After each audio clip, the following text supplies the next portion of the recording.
안녕하세요. DJ 선아입니다. 오늘의 사연 시작해 보겠습니다. 남편이라는 말이 남의 편이라서 남편이라는 말이 있죠. 결혼 생활을 해본 사람들이라면 왜 그런 말이 생기게 되었는지 아마 곧바로 이해를 할 정도니까요.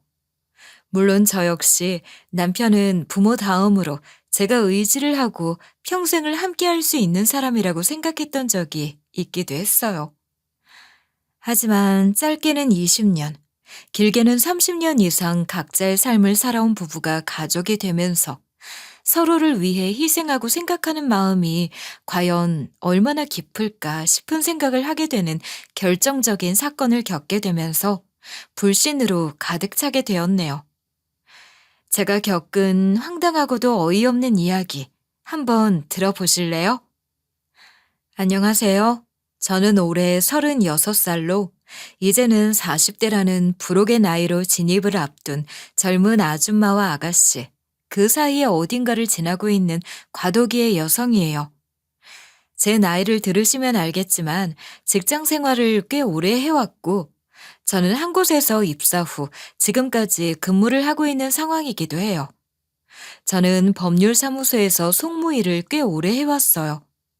보통 제 직구는 이직이 잦고 이곳저곳으로 자주 옮겨 다니다 보니 진득하게 버티며 일을 하는 직원이 없는 케이스인데, 저의 경우는 한 곳에서 오래 버티고 있다 보니 이제는 사무실 식구들 사이에서 가장 안방마님처럼 지내면서 회사 생활을 모두 다 관리하며 지내고 있어요. 이 나이 때까지 직장 생활을 놓지 않고 꾸준하게 해오다 보니 중년의 나이임에도 불구하고 저는 컴퓨터 수행 능력, 소통 능력, 사회생활에서 필요한 것들은 모두 다 갖추고 있을 뿐만 아니라 경제적인 독립도 되어 있는 상태이기 때문에 누군가에게 기댈 필요가 없는 사람 중 하나이기도 해요. 결혼 후 남편에게도 경제적으로 의존하지 않게 된다는 것이 가장 큰 장점이나 자존감을 높이게 되는 계기가 아닐까 싶기도 해요. 제가 이렇게 독립적이고 제 몫의 역할을 해내는 사람으로 성장을 하게 된 데에는 바로 저희 엄마의 영향을 무시할 순 없었어요. 저희 엄마는 제가 어린 시절부터 저에게 늘 독립적으로 살아야 하고 자기 자신을 건사할 수 있는 사람이 되어야 한다고 가르치셨거든요. 다만 누군가에게 의지하지 않고 독립적인 삶을 살아가되 욕심 없이 살아야 함은 당연하고, 최소한 사람으로서 지켜야 할 예의는 지키면서 살아야 한다는 것을 강조하고 가르치셨던 부분이기도 해요. 소정아, 사람은 태어나 자기 몫은 스스로 해낼 수 있는 사람이 돼야 하는 거야. 당연하지. 난 스스로 할 수 있는 멋진 여자로 클 거야. 그럼 엄마 딸인데 당연하지. 근데 너무 욕심 부리면서 살면 안 돼.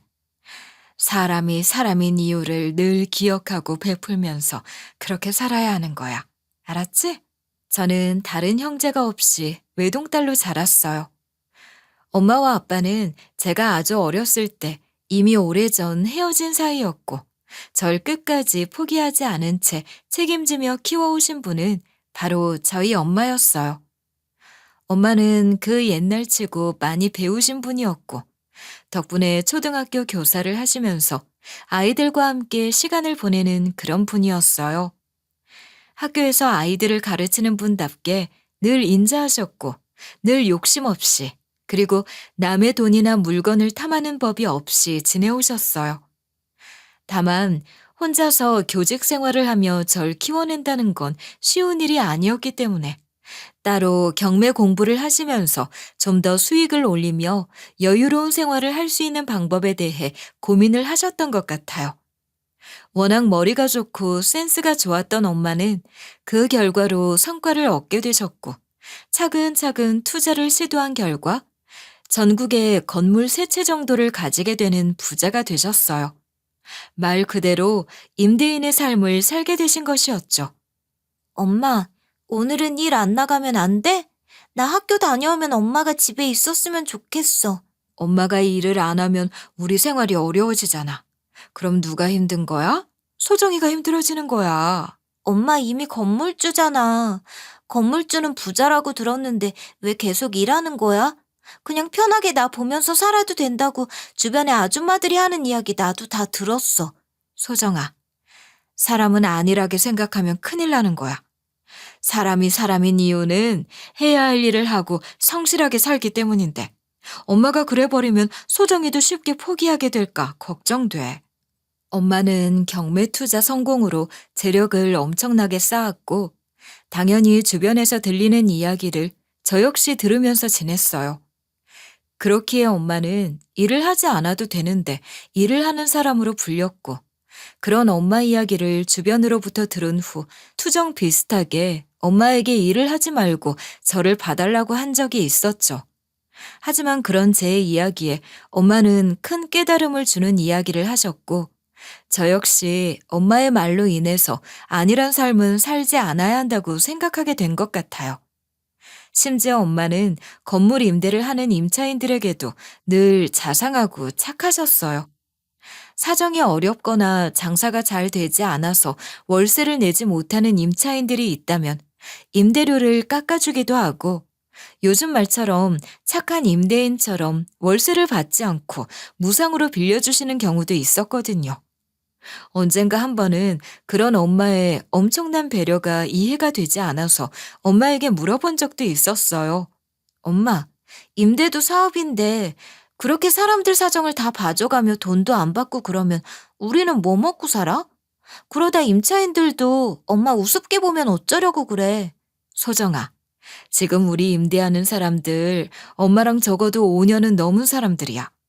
그 집에 숟가락이 몇 개인지 상황이 어떤지 다 아는 사람들이고 이 사람들로 인해서 엄마랑 네가 살 수 있는 건데 너무 야박하게 굴면 안 좋아. 그래도 걸핏하면 월세 깎아달라, 뭐 해달라, 악용하는 사람도 있잖아. 물론 그런 사람들도 있지. 하지만 안 그런 사람들도 많아. 그래야 엄마도 살고 임차인들도 살고 상생을 하는 거야. 너도 나중에 마음을 곱게 쓰면서 꼭 그렇게 살아.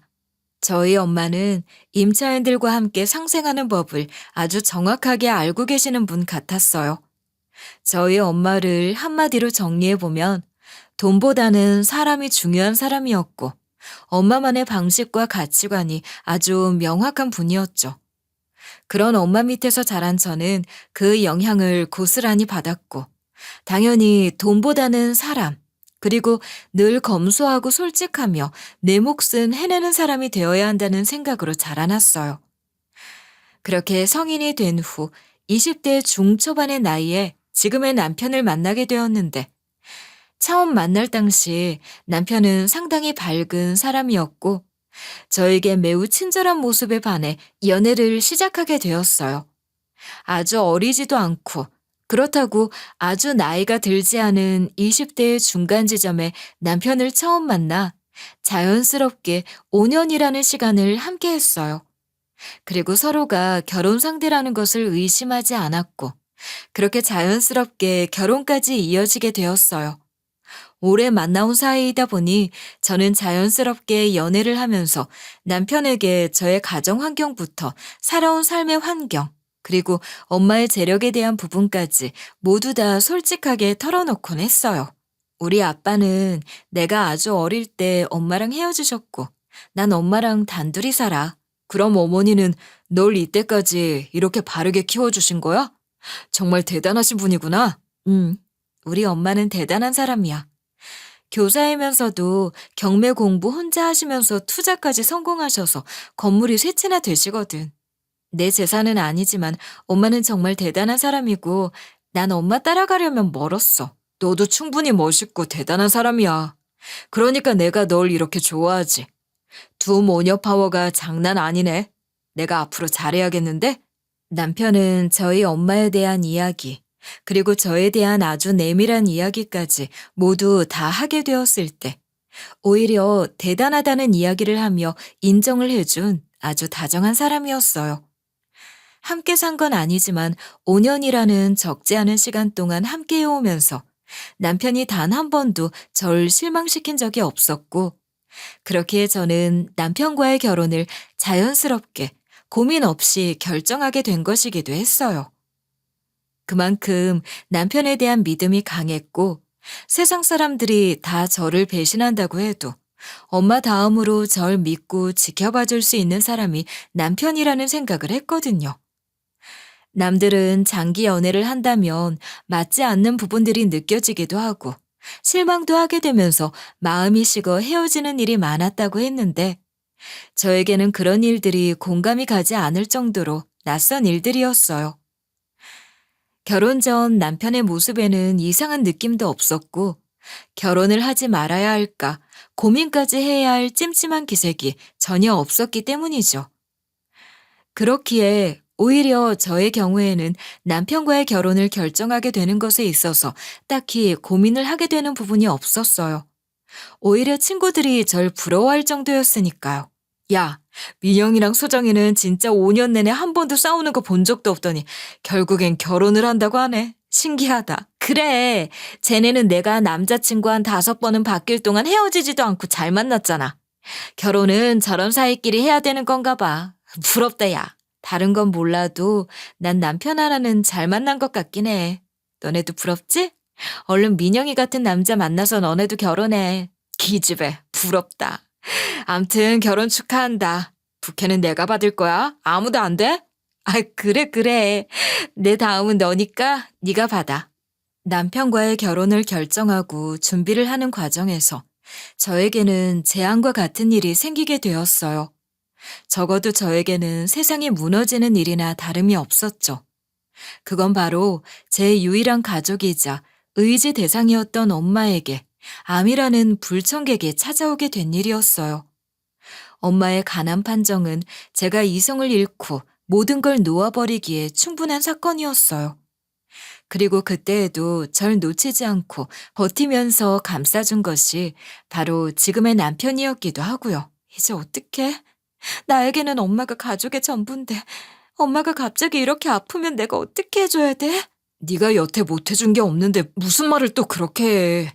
괜찮아. 지금처럼 그렇게 잘해주면 돼. 엄마가 갑자기 내 인생에서 사라지면 난 어떡해.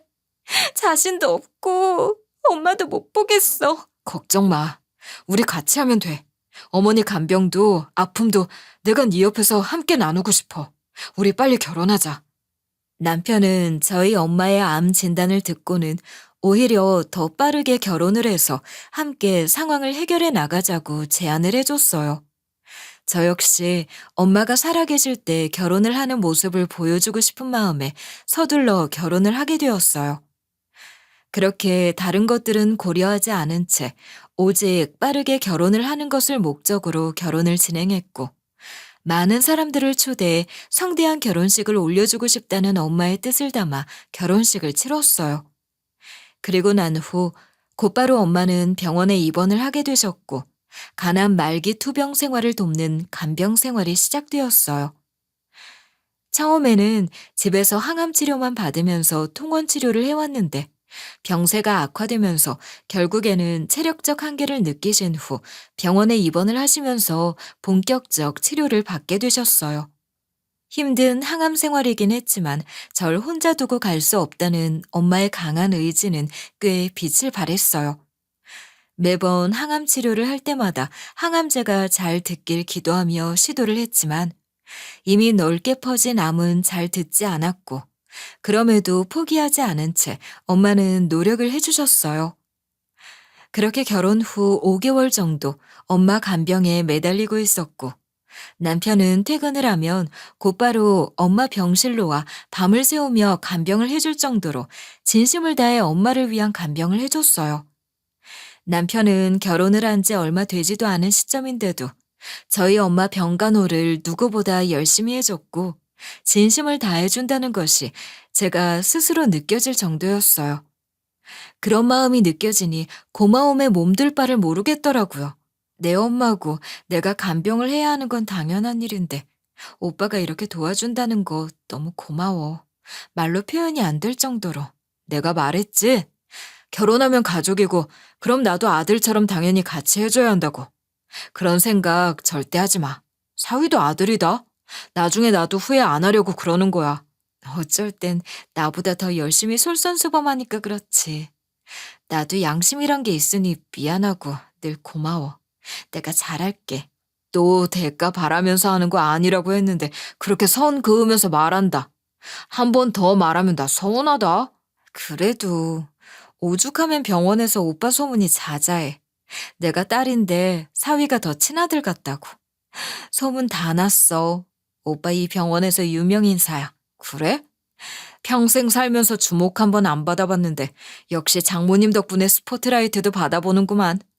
남편의 노력이 너무 고맙고 감사한 마음에 이런저런 이야기를 했더니 오히려 상황을 가볍게 넘겨주니 더 고맙더라고요.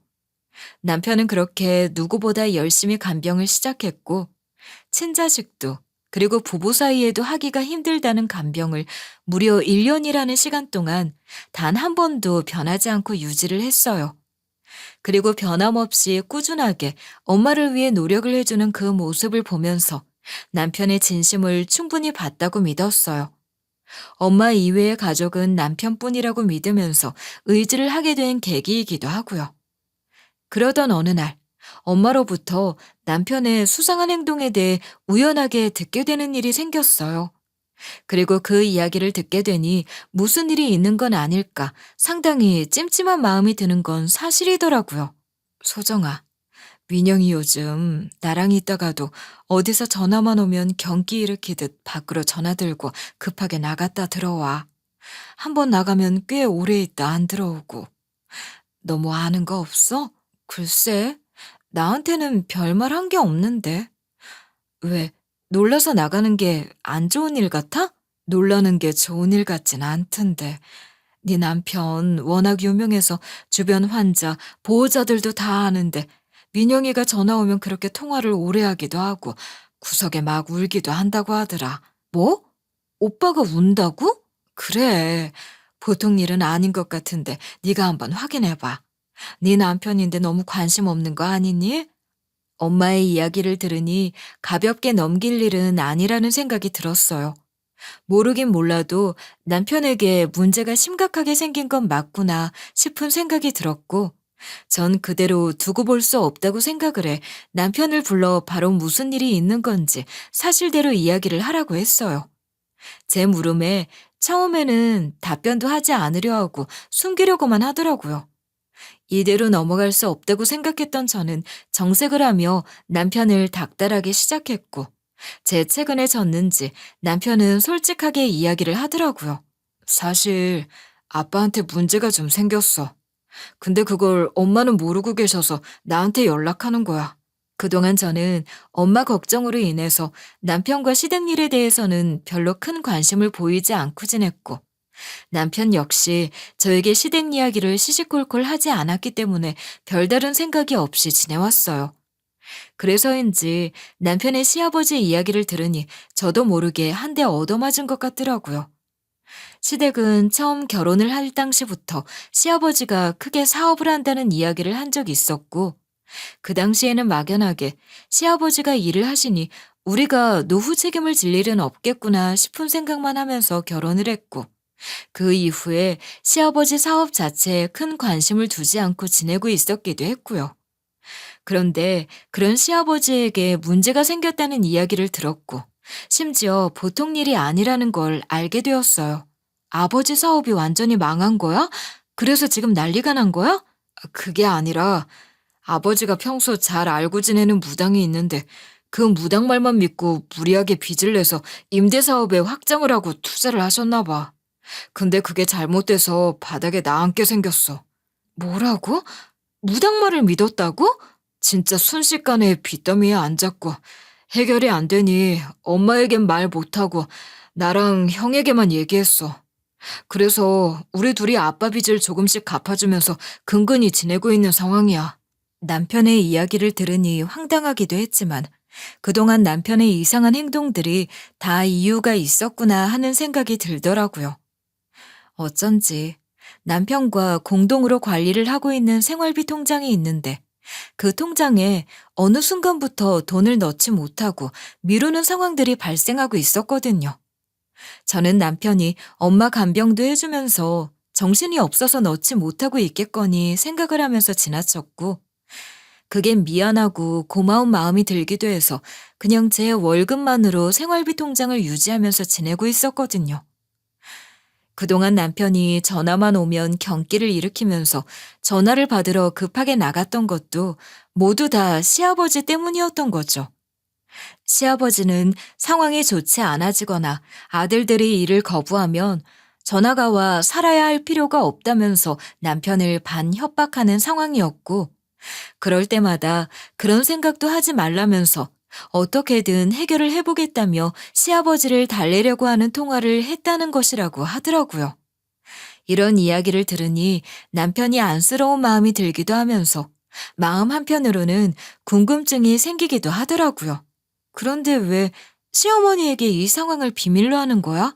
그냥 말하는 게 낫지 않아? 그 무당이랑 아버지가 좀 그렇고 그런 사이인가 봐. 그거 이미 엄마가 알고 계시고. 근데 그 여자 말 믿고 투자까지 했다는 거 알게 되면 아빠는 진짜 엄마한테 죽은 목숨이나 다름이 없어. 절대 알면 안 돼. 결국 무당과 내연 관계를 유지하고 있던 상황이기 때문에 이 사실을 시어머니가 알게 되면 상황이 더 심각해질까 숨겨야만 하는 상황이었던 것이더라고요. 남편의 답답하지만 해결 방법이 없는 이야기를 모두 들은 후, 위로를 해준 후, 엄마에게 돌아가 이 사실에 대해 모두 다 이야기를 했어요. 그러자 엄마는 조심스럽게 이야기를 하더라고요. 예, 그럼 그냥 내가 그 문제를 해결을 좀 해주면 안 되니? 민영이가 나한테 얼마나 잘했는데 내가 그 정도는 해줄 수 있을 것 같은데. 엄마가? 에이, 됐어. 가족이라도 돈벌이는 하는 거 아니래. 그리고 한 번 하기 시작하면 끝도 없을 것 같고. 나중에 진짜 심각한 일이 생겨서 필요할 때 그때 도와줘. 알았지? 엄마의 제안을 듣고 나는 절대 그럴 수 없다고 생각했기 때문에 딱 잘라 선을 그었어요. 아무리 고마운 일이라고 하더라도 안 되는 건 안 되는 게 맞으니까요. 그 일이 있고 난 후 보름이 지난 후에 비로소 남편의 얼굴이 좀 펴지는 걸 느꼈어요. 아무래도 느낌이 시아버지 일이 해결된 것 같아서 물었더니 그렇다고 해맑게 이야기를 하더라고요. 거래처에서 시아버지에게 돈을 다 못 주고 있었던 상황에서 돈길이 막혔었는데 그 돈을 받게 되었고 자금이 조금 뚫리게 되면서 투자 손해본 것을 간신히 일부 메꿀 수 있었다고요. 어떤 식으로든 일이 잘 해결되었다고 하니 저도 마음이 좀 놓이더라고요. 그런데 당장 눈앞에 있던 일들이 해결이 되고 나니 남편은 엉뚱한 곳으로 관심을 가지기 시작하는 눈치였어요. 소정아, 이제 장모님 간병도 힘들고 병원비, 앞으로 상황들, 장모님 재산 이런 거 대비해야 하는 거잖아. 그래서 내가 미리미리 준비를 해보려고 알아봤어. 뭘 알아봐? 이게 다 뭐야? 당신 지금 우리 엄마 장례식장, 수목장 알아보고 다녔어? 막상 닥치고 일어나면 정신없어서 못한대. 당장은 아니라고 해도 일어날 일이니까 미리 준비하는 게 좋은 거잖아. 너 힘들까봐 내가 하고 온 거야. 남편은 본인 근심이 다 해결이 된 건지 뭔지 저희 엄마 죽을 날만 기다리는 것처럼 보이는 태도를 취했고 저는 그 모습을 보니 화가 잔뜩 나면서 견딜 수 없겠더라고요. 그래서 남편에게 불쾌한 티를 숨기지 않고 그대로 다 드러냈고 지금 당장 이런 생각과 행동을 한 것에 대해 하지 말라는 듯한 이야기를 하며 화를 냈어요. 하지만 남편은 오히려 제가 화를 내는 것이 이해가 가지 않는다는 듯이 이야기를 하면서 계속해 자기만의 이야기를 하더라고요. 어이가 없기도 하고 황당하기도 해서 그날 남편과 병원 복도가 울려 퍼질 정도로 큰 소리를 내면서 말다툼을 했어요. 그리고 그 일이 있고 난 후 남편의 행동이나 말투 모두 다 짜증이 나면서 이야기도 섞기 싫더라고요. 병원에 오지도 말라고 쫓아내버렸어요. 지금 뭐 하는 짓이야? 내가 언제 당신한테 이런 거 해달라고 했어? 우리 엄마 아직 살아계셔. 누가 뭐래? 미리 준비하자는 거지. 갑작스러우면 힘들잖아. 내 친구 어머니 경우도 시끄러워. 당신 지금 선 넘는 거야. 우리 엄마 빨리 가라고 고사지네? 갑자기 정 확 떨어진다, 오빠. 그날 남편의 행동은 아무리 생각을 하고 이해를 하려고 해도 할 수가 없었어요. 그날 이후 남편은 꾸준하게 연락을 해오면서 상황을 해결하려고 했는데 저는 답장도 하지 않고 아는 척도 하지 않았어요. 남편의 이야기라면 그 어떤 것도 듣고 싶지 않을 정도였으니까요. 그 와중에 엄마의 상태는 급격하게 나빠지기 시작했고 그 모습을 기회 삼듯 엄마 재산에 대해 좀 더 노골적인 관심을 드러내기 시작하더라고요. 저는 그런 남편의 행동과 말에 점점 더 정이 떨어지는 중이었는데 그 와중에 남편의 속내와 더러운 본심을 알게 되면서 남편과의 관계에서 균열이 생기고 있었죠. 물론 엄마가 좋지 않은 상태라는 걸 잘 알고는 있었지만 그래도 희망을 가지고 이겨내길 간절히 바랬어요. 하지만 엄마의 병세는 의사의 진단 결과에 따라 하루가 다르게 나빠지기 시작했어요. 그리고 결국 의사가 예견을 했던 3주를 끝내 넘기지 못한 채 저 혼자 이 세상에 둔 채 먼 길을 떠나버리셨거든요. 누군가를 떠나보낸다는 건 아무리 마음의 준비를 하고 대비를 한다고 해도 쉽지 않은 일이라는 걸 체감했어요. 그렇다고 엄마가 떠난 이후의 자리를 정리하지 않고 망연자실 할 수는 없다는 걸 잘 알고 있었기 때문에 어떻게든 정신을 다잡고 엄마 장례를 치르고 있었어요. 남들이 보기에도 정상이 아닌 모습으로 시간을 보내고 있었죠. 그런 제 모습을 가만히 지켜보던 남편은 안쓰러운 마음이 든다는 듯이 다가와 저에게 말을 했어요. 요 며칠 장모님 돌아가시기 전부터 잠 한숨도 못 자고 있잖아. 내가 장례식장 지킬 테니까 집에 가서 샤워라도 좀 하고 조금 눈이라도 붙이고 와. 어?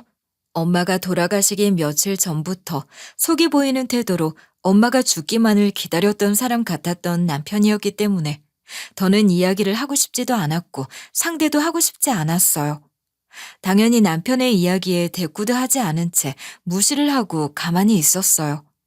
그 모습을 보더니 남편은 한숨을 크게 쉬면서 이야기를 마저 하더라고요. 내가 여기서 더 뭘 하겠어. 아무 일도 안 생겨. 한두 시간 사이에 내가 뭘 하겠니? 의심 그만하고 너 생각해서 하는 말이니까 다녀와. 알았어. 그럼 잠깐만 다녀올게. 엄마의 영정 앞에 이상한 일 일어나지 않게 잘해. 만약 그런 일 생기면 나 가만히 안 있어. 알았어? 남편의 한숨 섞인 말을 듣고 저는 잠시 고민을 하던 중 정리를 하고 올 것들이 필요한 상황이었기 때문에 남편에게 경고 아닌 경고를 하며 찜찜한 마음으로 집으로 향했어요. 하지만 마음이 찜찜한 느낌은 늘 이상하게도 잘 들어맞듯 집으로 가는 내내 그리고 도착을 해 씻고 있는 내내 마음이 불안하고 초조하더라고요. 엄마의 최측근은 저 하나뿐이었고 그런 제가 왠지 자리를 비운다는 게 불안하기도 하고요. 그런 불안감은 결국 더 커졌고 이대로 편하게 쉴 수도 없겠다는 생각이 들어서 얼른 정리를 해버린 후 장례식장으로 향했어요. 장례식장으로 향해 급하게 가던 중 발인을 앞둔 시점에 미처 병원비 정산을 하지 못했던 것들이 떠올랐어요. 그래서 들리는 김에 빠르게 원무과에 들러 정산도 하고 엄마 사망 진단서부터 필요한 서류를 함께 발급받아서 가야겠다고 생각했어요. 그런데 원무과 앞으로 간 저는 그곳에서 뜻밖의 사람이 서 있는 걸 발견했어요. 놀랍게도 바로 제 남편이었죠. 남편은 그곳에서 서류 이것저것을 열심히 떼면서 모으는 모습을 보이고 있더라고요. 남편이 굳이 저희 엄마와 관련한 것들을 모으고 확인할 이유가 없음에도 열심히 뭔가를 하는 남편을 그대로 지켜보다가 남편이 자리를 떠난 후 빠르게 응대를 했던 원무과 직원에게 다가가 확인을 했어요. 저기 방금 바로 앞에 서류 떼간 사람 아내 되는 사람인데요. 혹시 남편이 어떤 걸 떼어갔나요? 혹시 빠뜨린 게 있을까 해서 한 번 더 여쭤보려고요. 아, 장모님이라고 하면서 와이프분 대신에 서류를 떼러오셨다고 하더라고요. 진단서부터 연명치료 거부 서류, 사망 진단서, 보험 청구하고 행정 처리하실 때 필요한 서류는 다 떼어가신 것 같은데요?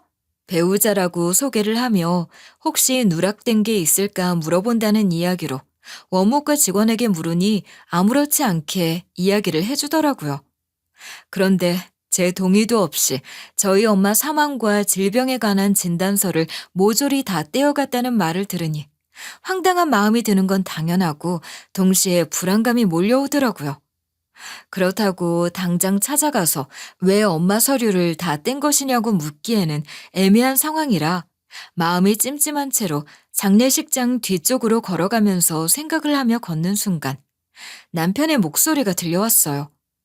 마치 엄청 화가 난 듯한 격앙된 말투로 이야기를 하고 있더라고요.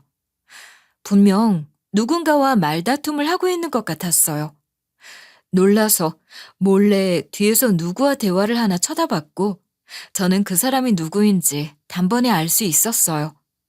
알고 보니 남편은 저 모르게 그동안 부부라는 점을 악용해서 엄마의 진단서와 서류, 그리고 개인적 정보가 포함된 자료를 모두 수집했고, 그를 통해서 엄마와 저 모르게 건물 상속, 그리고 사망보험금이 자신에게 돌아올 수 있는 불법적 방법을 찾아 준비를 해왔던 것 같더라고요.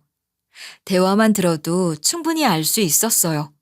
하지만 쉬운 일이 아니었고, 끝내는 엄마가 세상을 떠나기까지 원하는 대로 흐르지 않게 되자 시아버지와 내연관계라고 했던 그 무당과 말다툼을 하며 다투고 있었던 것 같더라고요. 들으면 들을수록 그 내용도 가관이었어요. 그러니까 그렇게 잘해주면서 간이고 쓸개고 다 빼줬는데도 끝내 명의는 안 돌려주더라고. 독한 년. 그럼 영영 나한테 명의 돌릴 수 있는 방법이 없어요? 대신님 굿 좀 해주면 안 돼요? 굿도 그냥 할 수 있는 게 아니야. 어느 정도 정성이 있어야 하는 거지. 그냥 시장통에 널린 과일이랑 음식으로 감히 대신님 굿을 해? 그럼 지금 어떻게 하라는 거예요? 제가 장모한테 받은 건 돌아가시기 전 받은 1억 8천만 원이 전부인데 그것도 1억은 급한 대로 아버지 빚 맞고 나머지 8천은 대신님 정성금으로 드렸잖아요. 그거면 굿할 수 있지 못한다고 할 일이에요? 남편의 마지막 말을 듣고 나니 제가 몰랐던 사실들에 대해 알게 되면서 황당함과 분노가 함께 몰려오더라고요. 더는 그들 대화를 두고만 볼 수는 없었기 때문에 그들의 대화를 중단시킨 후 그동안은 남편 역시 들어본 적 없던 아주 차갑고 낮은 목소리로 이야기를 했어요. 화가 나니 초연해지고 차분해진 목소리로 이야기를 하게 되더라고요. 당신 지금 여기서 저 무당이랑 무슨 얘기를 하고 있는 거야? 무당과 격하게 말다툼 비슷하게 대화에 집중을 하던 남편은 제 차가운 목소리의 인기척을 느끼고 바라봤고 저는 그 상황들을 모두 다 녹음을 하면서 이야기를 계속했어요. 제가 모르면 몰랐을까. 이 모든 내용들을 다 알게 된 이상 그냥 넘어갈 수는 없는 문제라는 건 당연했으니까요. 원무과에서 우리 엄마랑 상관도 없는 사람이 서류를 떼고 그랬다더니 이게 다 이러고 있으려고 그랬구나. 당신 언제부터 거기서 몰래 엿듣고 있었던 거야? 내 말부터 들어봐. 처음부터 끝까지 다 들었다고 봐야 될 것 같은데? 난 이 일 절대 그냥 못 넘어가니까 그렇게 알아. 제가 모두 다 들었다는 이야기를 하며 휴대전화 녹음을 한 것을 보여주니 당황스러웠는지 갑자기 저에게 달려들어 휴대전화를 뺏으려 시도를 하더라고요. 남편이 힘으로 저에게 다가오면 아무리 저라고 하더라도 속수무책이기 때문에 그대로 당할 것 같더라고요. 그래서 급한 마음에 저도 모르게 남편에게 경고하듯 소리를 지르고 또 주변 사람들에게 도움을 청하듯 소리를 질렀어요. 그랬더니 주변 사람들이 제 목소리를 듣고 몰려오기 시작했고 다행히 그 상황에서 남편도 절 어찌하지 못한 채 상황은 정리가 되었어요. 남편의 진짜 모습을 보게 되니 저는 더는 상종도 하고 싶지 않은 마음이 들었고 남편은 그 상황에도 불안했는지 절 계속 따라오면서 상황을 해결해 보려고 하더라고요. 하지만 이미 한 차례 소동이 일어난 상황이기 때문에 병원 보안분들이 도움을 주셔서 그나마 남편으로부터 벗어날 수 있게 되었어요.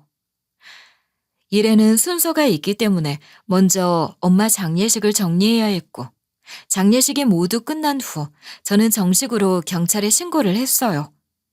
그동안 법률사무소에서 근무를 하며 친하게 지냈던 변호사님에게도 연락을 해 솔직한 모든 상황을 이야기한 후 법적으로 처벌을 받을 수 있는 방법에 대해서도 문의를 하게 되었고요. 그동안 진심이라고는 단 하나도 없이 오직 저희 엄마의 재산을 노리면서 거짓 결혼 생활을 해왔다는 생각을 하니 치가 떨리는 수준이었고 다시는 남편을 상종하고 싶은 마음도 용서를 할 마음도 없었어요. 이런 제 이야기를 모두 다 듣더니 변호사님은 관련한 처벌이 가능한 범죄에 대해 설명을 해주셨고 조언에 따라서 법적 대응을 진행하게 됐어요. 이런 생각보다 많은 부분들이 위법하네요. 남편분이 어쩜 이런 일을 벌일 수 있는지 참 이젠 남편이라고 하고 싶지도 않네요. 변호사님, 할 수 있는 법적 대응은 전부 다 하고 싶어요. 변호사님이니까 믿고 다 말씀드리고 도움을 청하네요. 그럼요. 우리가 같이 한 세월이 얼만데요. 일단 상속 방해부터 시작해서 사문서 위조, 부정청탁, 뭐 한두 가지가 아니네요. 거기다 그 무당이라는 분도 방조 및 교사 혐의를 벗을 수 없기도 하고요. 변호사님의 법적 도움을 받아 본격적으로 처벌을 위한 수사를 진행하니 병원으로 제대로 된 판단이 어려웠던 저희 엄마를 저 모르게 꼬시면서 시아버지 빈 얘기를 하며 도와달라는 말을 해 결국에는 엄마로부터 1억 8천만 원을 몰래 받아낸 정황까지 알아낼 수 있었어요. 거기다 저와 함께 상속을 받을 목적으로 저희 엄마를 꼬셔 공동 상속을 받을 수 있도록 지정을 하려고 했던 정황도 알게 되었고요. 알고 보니 저 모르게 아주 바쁘게 움직이면서 이것저것 꾸미고 있었더라고요. 심지어는 엄마 사망보험금 수령인 지정 역시 저 모르게 엄마를 구슬려 본인으로 지정하려 엄마의 도장까지 도용을 했던 정황도 모두 다 밝혀졌고요. 남편이 했던 일들을 들으면 들을수록 황당하고 어이가 없어서 말이 안 나올 정도였네요. 사실 이런 내용에 대해 전혀 알지 못할 수 있었지만 이런 귀한 정보를 모두 준 사람은 의외의 사람이었어요. 의외로 그 내연 관계에 있다고 했던 무당분이 모든 이야기를 솔직하게 자백을 하더라고요. 아마 혐의로 인해 실형까지 가는 게 무서웠겠죠. 같은 편처럼 둘이 일을 꾸밀 땐 언제고 막상 궁지에 몰리니까 자기만 살겠다고 다 불어버리는 것도 참 얄팍한 관계네요. 그래도 그 관계가 저희한테는 오히려 유리하게 해줬으니 좋죠 뭐. 두 사람의 관계는 누구보다 끈끈할 것 같더니 오히려 처벌 위기에 놓이니 무당이 남편을 배신하고 모든 걸 다 불어내면서 정황들과 증거 그리고 혐의가 확실해지는 것 같더라고요. 다른 건 몰라도 그동안 인꼬 부부인 것처럼 저에게 잘해주고 제가 없을 때도 장모님인 저희 엄마를 간호해주던 그 모습이 진심이 아니라 사실은 저 모르게 명의도 바꾸고 저희 엄마 재산을 노리기 위한 작전이었다고 하니 너무 배신감이 들면서 화가 나더라고요. 그리고 운이 좋은 건지 그 무당은 자신이 한 말이 진짜라는 이야기를 하며 증거까지 모두 다 경찰 수사에 자진해서 제출을 했고요. 그 무당은 자신이 실형을 받는 것만은 피하고 싶은 마음에 모든 걸 다 실토했고 그 사실을 알게 된 전 남편에게 이미 정이 없었기에 떨어질 정도 차오를 분노도 없을 것 같았는데 또 그렇지 않더라고요. 그 말을 듣고 뒷골에 빡 힘이 들어오는 걸 느끼면서 알았네요. 사람이 어떻게 이렇게 파렴치하고 잔인할 수 있는지, 과연 얼마나 더 악해질 수 있는지 궁금해지면서 제대로 처벌을 받도록 하고 싶었어요. 상황이 이렇게 되니 남편뿐만 아니라 시아버지 역시 발등에 불이 떨어진 상황인지 절 급하게 찾아와서 이야기를 하더라고요. 예, 얘기 다 들었다.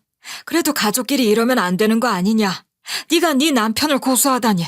그럼 가족인데, 아내인데 남편과 아버님은 저한테 이래도 되는 거예요?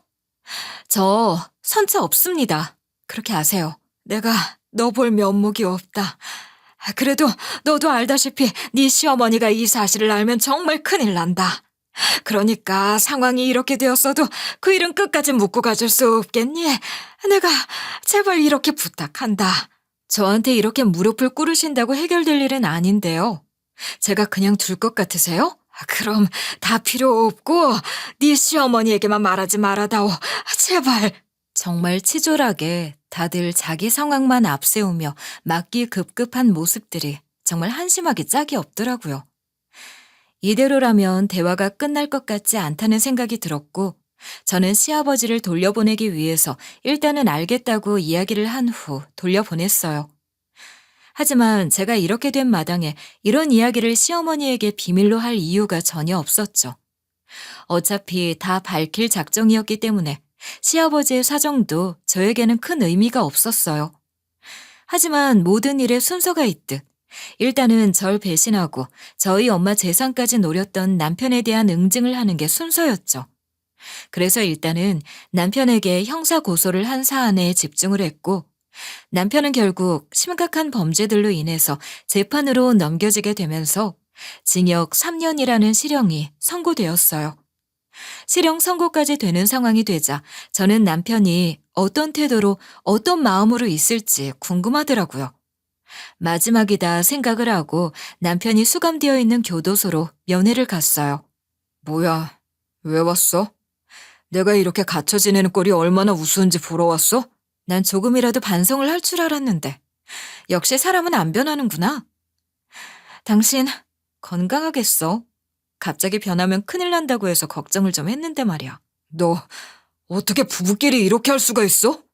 그리고 내 덕분에 너도 좀 편하게 엄마 간병할 수 있었던 거 아니야? 네가 이러고도 잘 살 것 같아? 너 천벌 받아. 천벌이 그렇게 흔한 건 아니지 않나? 천벌은 네가 받아야지. 됐고 지금이라도 안 늦었으니까 너 선처해. 안 그러면 나도 가만히 안 있어. 저는 그래도 벌도 받고 그런 환경에 놓이게 되면 반성을 조금이라도 할 것이라고 생각했는데 그건 어디까지나 착각이었더라고요. 그 모습을 보니 남편으로도, 아니 인간으로도 실격인 사람을 내가 골라 평생을 함께할 위험한 생각을 했구나 싶은 생각이 들더라고요. 이제라도 그 본 모습을 알게 되면서 정리를 할 수 있다는 것에 다행이라고 생각을 했어요. 이와 동시에 저는 남편에 대한 선처를 해주지 않기로 했어요. 그리고 이에 더해 단 한순간도 같은 가족관계 증명서에 있고 싶지 않은 마음에 곧바로 이혼소송도 함께 진행했어요. 남편의 범죄 사실에 대한 부분은 분명한 유책 사유였기 때문에 이혼소송 진행을 한다는 것 자체도 사실상 그리 어렵지 않았어요. 그래서 이혼소송도 형사소송과 함께 그리 어렵지 않게 진행이 되기도 했고요.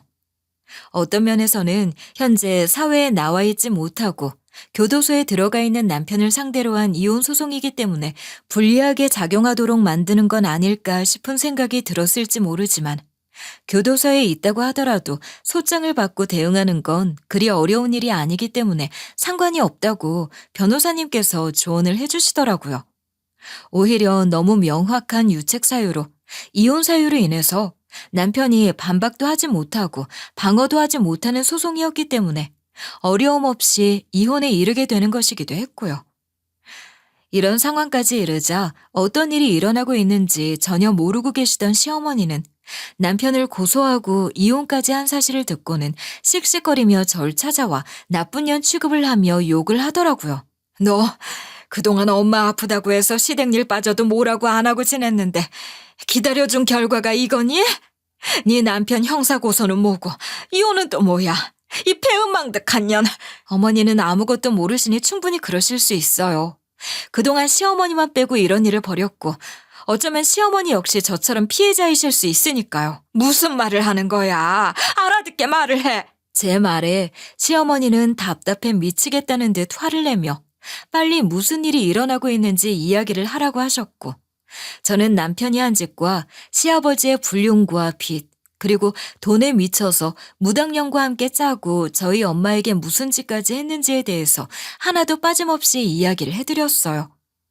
제 이야기를 조용히 듣던 시어머니는 처음에는 충격을 받았는지 놀란 듯 제 이야기를 들으셨고 이후에는 화가 잔뜩 난 상태로 저와 대화를 마무리한 후 곧바로 집으로 가 시댁을 싹 다 뒤집어 놓으셨고 본인도 화에 못 이겨 뒤로 넘어가시게 되었어요.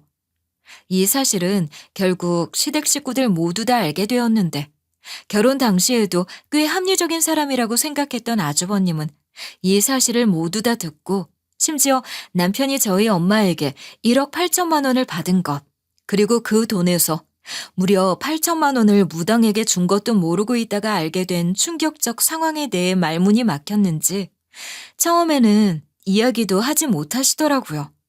그나마 시댁에서 대화가 통하는 분이라고 생각했기 때문에 어떤 반응을 보일지 궁금하기도 했어요. 저희 집 식구들이 한 일에 대해 다 들었어요. 저희 집이 다 잘못한 게 맞고 할 말이 없네요. 제가 우리 집 식구들을 대신해서 사과드릴게요. 다시는 찾아올 일도 연락을 할 일도 없을 겁니다. 유일하게 시댁 식구들 중에서 잘못을 인정하고 저에게 정중하게 사과를 해준 사람은 아주버님이었어요.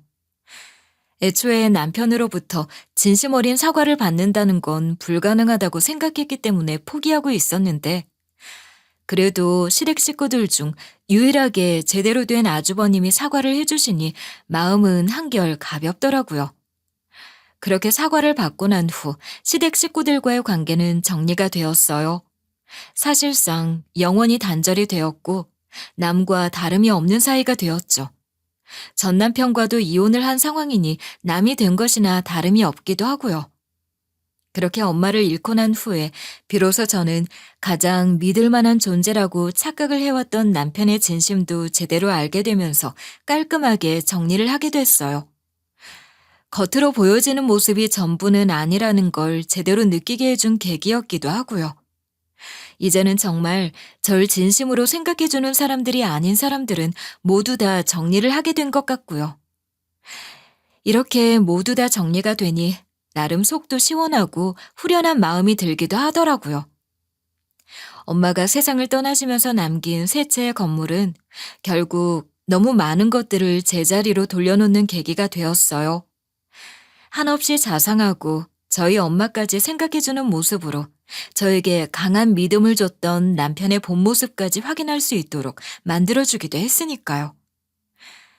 전쟁 같은 시간이 눈 깜짝할 새 흘렀고 저는 현재 전 남편과 이혼을 해 남이 됐고 전 남편은 그 일로 인해서 실형을 선고받아서 살고 있다는 이야기를 들었어요.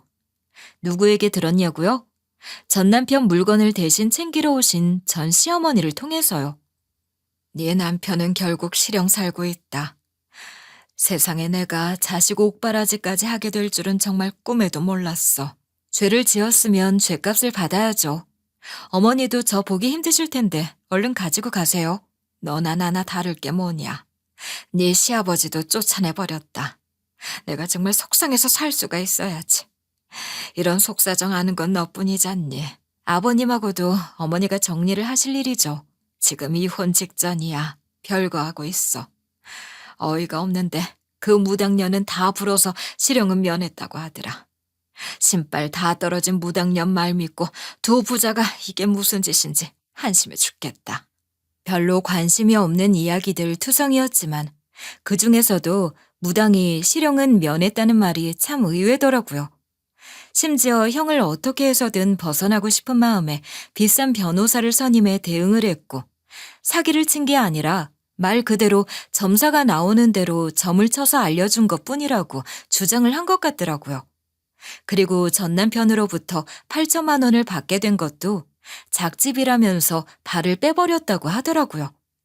결국 전 시아버지와 바보 같은 전 남편만 호구처럼 당하고 처벌까지 받게 된 상황이 된 것 같더라고요. 전 시어머니로부터 그 이야기를 듣고 난 후 더는 궁금한 것도 없고 상황들이 저에게 의미가 없다고 생각했기에 얼른 대화를 마무리하면서 전 남편 물건이나 챙겨가시라며 내보냈어요. 전 시어머니는 커피 한 잔이라도 먹으며 이야기를 하고 싶었던 것 같았는데 전 그러고 싶지 않았거든요. 그래서 물 한 잔도 드리지 않고 얼른 쫓아내버렸어요. 전쟁 같은 저만의 복수가 모두 다 끝난 후 저는 정식으로 엄마의 건물을 모두 다 상속받았고 엄마의 사망보험금도 저에게 안전하게 들어올 수 있었네요. 막상 제 것이 되면 엄청난 부자 같은 마음이 들 것 같다는 생각을 했지만 엄마가 남기고 간 소중한 것들이라고 생각을 하니 제 뜻대로 함부로 쓸 수는 없겠더라고요. 흥청망청 쓰는 건 더 싫기도 했고요. 그래서 저는 엄마를 대신해 계속해 상가 운영을 하면서 엄마처럼 임차인들을 도와주면서 엄마의 가업을 그대로 이어나가고 있어요. 물론 엄마와는 조금 달라진 방식이 있긴 했는데 그건 바로 청년 창업을 시도하는 젊은 청년들을 대상으로 매우 저렴한 금액으로 임대를 해주면서 꿈을 키워나갈 수 있도록 도와주고 있다는 것이에요. 이런 일들을 하면서 건물주를 직업으로 하며 살 수도 있겠지만 그건 제 스타일과는 전혀 맞지 않는 일이었어요. 회사 일도 해야 했고 저의 일상을 살면서 건물 관리도 함께 해야 했거든요. 그래서 혼자 임대 관리를 하기 어려워진 상황에서 저는 건물 관리인을 따로 고용해 맡기면서 전적으로 관리를 부탁드리고 있어요. 정기적으로 건물에 발생하는 문제들에 대해 보고를 받으면서 남의 건물처럼 그렇게 관리를 하며 지내고 있어요. 전 그냥 엄마 방식을 그대로 고수해서 임대 사업을 하고 있었을 뿐인데 저도 모르는 사이에 제 건물의 임대는 매우 인기가 높아졌더라고요. 중계동 건물 주인이시죠? 매물이 나오자마자 급하게 나가야 돼서 집주인분에게 이렇게 먼저 연락했어요. 아, 네. 관리인분이 따로 있긴 한데 임대 때문이신가요? 아, 그렇죠. 워낙 인기가 좋은 매물이라 나오기만 하면 나가잖아. 아, 그래서 말인데 다른 건물들도 우리 부동산에 맡겨주는 게 어떨까 싶기도 해서 겸사겸사 전화드렸어요. 요즘 임대가 잘 안 된다고 하던데 인기가 많다니 좋긴 하네요. 아유, 말도 마. 소정신의 건물은 인기 폭발이야. 워낙 임대료도 싸고 착하고 그래서 나오기만 하면 오픈런해 가면서 계약한다니까. 요즘 이런 건물주 없어. 사실 엄마 때만 해도 인터넷이 활발하지 않았기 때문에 소문이 나지 않았을 뿐. 저보다 엄마가 훨씬 더 착한 임대인에 속했는데 그 유명세를 제가 다 받게 되니 엄마에게 고맙기도 하고 미안한 마음이 들기도 하더라고요. 어쨌든 저는 이렇게 계속 좋은 마음으로 가진 것을 베풀면서 엄마의 가르침대로 살아나가려고 해요. 세상에서 가장 가까웠던 사람에게 배신을 당하고 상처를 받는 경험도 했지만 오히려 그보다 먼 사람들에게 베풀면서 또다시 사람을 믿고 좋은 사람은 분명히 있다는 걸 확인하면서 지내고 싶기도 하고요. 그리고 이런 마음은 결국 언젠간 저에게 다시 돌아올 것이라고 믿어요. 전 남편은 감옥에서 지내면서도 저에게 꾸준히 편지를 하고 있어요. 이제서야 상황이 다르게 보였는지 갑자기 반성 모드로 돌아서면서 잘못을 이야기하고 출소 후 다시 잘해볼 수 없냐는 식의 궤변을 늘어놓은 편지였을 뿐이긴 하지만요. 저는 이미 그럴 마음도 없고 남이나 다름이 없다고 생각하기 때문에 그 편지들 모두 다 무시하거나 반송 처리를 하면서 잘 살고 있어요. 만약 출소 후 저에게 또다시 매달리는 일이 생긴다면 그땐 또다시 감옥으로 들어가는 경험을 하게 해주겠다는 협박성 편지 한 통을 남기기도 했고요. 그 편지를 받고 조금은 겁이 났는지 결국 그날 이후로 편지도 하지 않은 채 조용하게 지내고 있어요. 모두들 제 이야기를 들어주셔서 감사해요. 그리고 여러분들 역시 돈보다 사람을 먼저 챙기면서 검소하게 그리고 진심이 통하는 좋은 사람들만 만나 행복하게 살았으면 좋겠어요. 감사합니다.